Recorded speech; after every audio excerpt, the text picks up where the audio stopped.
আজকের recipe chicken fried rice. তো চলুন তার জন্য আমার কী কী উপকরণ লাগে।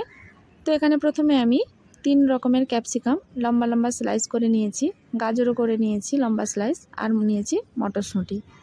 তো এখানে আমি বোনলেস চিকেন নিয়েছি। তো বোনলেস চিকেন থেকে ছোট ছোট এইভাবে আমি পিস করে কেটে নিয়েছি।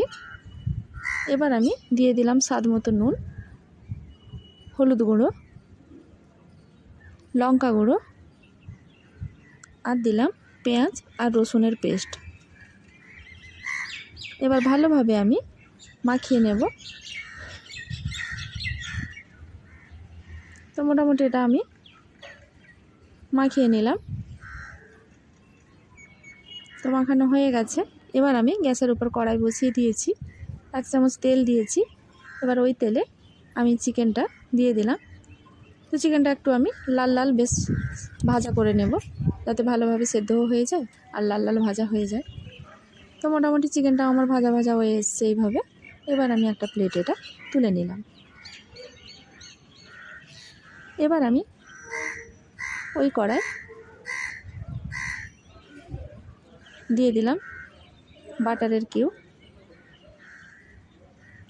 এবার বাটারটা গলে গেলে আমি দিয়ে দেবো গাজর, এবার দিলাম ক্যাপসিকাম, মটরশুঁটি সব একসঙ্গে দিয়ে দেবো। এবার আমি এটাকে একটু নাড়াচাড়া করব, যাতে কাঁচা গন্ধটা চলে যায়। ওইভাবে একটু আমি নাড়াচাড়া করব। এবার ওপর থেকে আমি একটু নুন ছড়িয়ে দিলাম। এবার এটা আমার ভাজা হয়ে এসছে। এবার এখানেই আমি আগে থেকে বাসমতি রাইস সেদ্ধ করে রেখেছিলাম, তো এই চালটা দিয়ে দিলাম। এবার আমি ভালোভাবে এটা সবগুলো উপকরণের সঙ্গে মিশিয়ে নেব।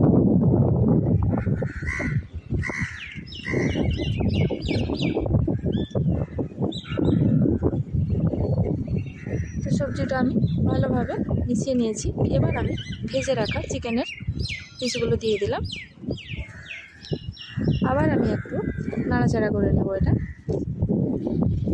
এবার আমি আগে থেকে এলাচ, দারুচিনি, লং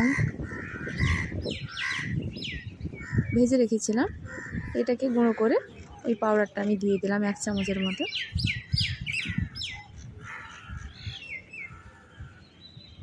এবার আমি ভালোভাবে আবার মিশিয়ে নেব।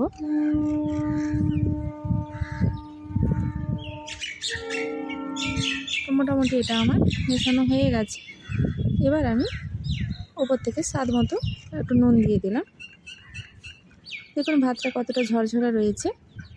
তো এইভাবে এটা তৈরি আমার চিকেন ফ্রাইড রাইস। এটা হয়ে গেছে। এবার আমি নামিয়ে নিলাম।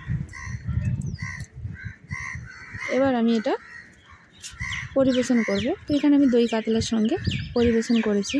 সত্যি কিন্তু এইভাবে বাড়িতে যদি অতিথি আসে আর এইভাবে যদি বানিয়ে দেওয়া যায়, সত্যি কিন্তু খুব ভালো লাগে। তো তৈরি আমার